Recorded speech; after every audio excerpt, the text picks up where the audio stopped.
हम राजा अहाँ के अहाँ हमर रानी, अहीं से जुड़ल छे ई प्रीत के कहानी। हम राजा अहाँ के अहाँ हमर रानी, अहीं से जुड़ल छे ई प्रीत के कहानी। अही संग काटे चाहे छिए सजनी, कसम से कहे छी सारी जिंदगानी। अहाँ राजा हमर हम अही के छी रानी, अहाँ छी दीवाना हम हो दीवानी।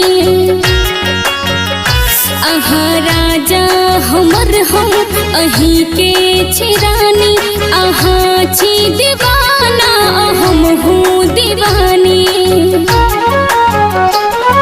अही नाम लिख देलो सुनो यो सजना, कसम से कहै छी ई चढ़ल जवानी। हम राजा अहाँ के अहाँ हमर रानी, अहीं से जुड़ल छे ई प्रीत के कहानी।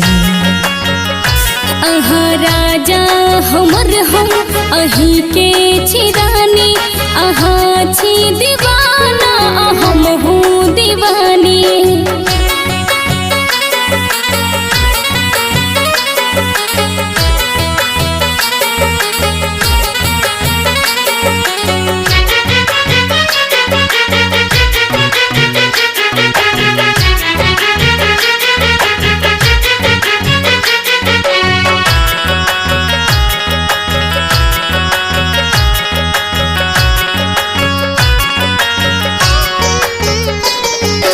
राम जी सये सजनी कुछ नहीं मंगे छी, सातो जन्म संग रहैला चाहे छी।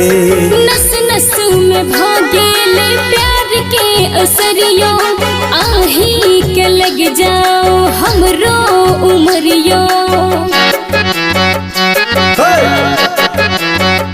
हो राम जी सये सजनी कुछ नहीं मंगे छी, सातो जन्म संग रहैला चाहे छी।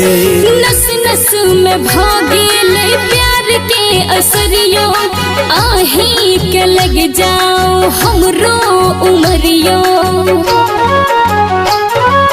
कैसन बीमारी लगा देलो सजना, रात भर जगै छी बढ़ैया परेशानी। हम राजा अहाँ के अहाँ हमर रानी, अहीं से जुड़ल छे ई प्रीत के कहानी। अहाँ राजा हमर हम अही के छी रानी, अहाँ छी दीवाना हम हूँ दीवानी।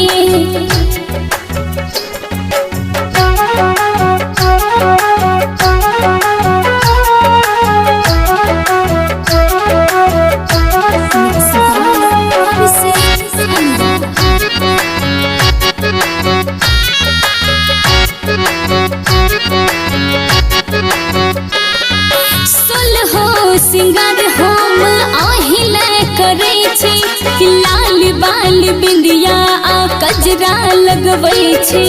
मीठ मीठ बोली अहाँ का पागल करैया, तिरछी नजर गोली दिल में दगैया।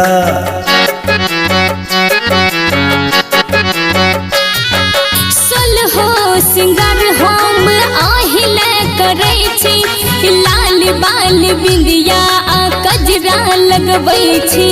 मीठ मीठ बोली अहाँ का पागल करैया, तिरछी नजर गोली दिल में दगैया।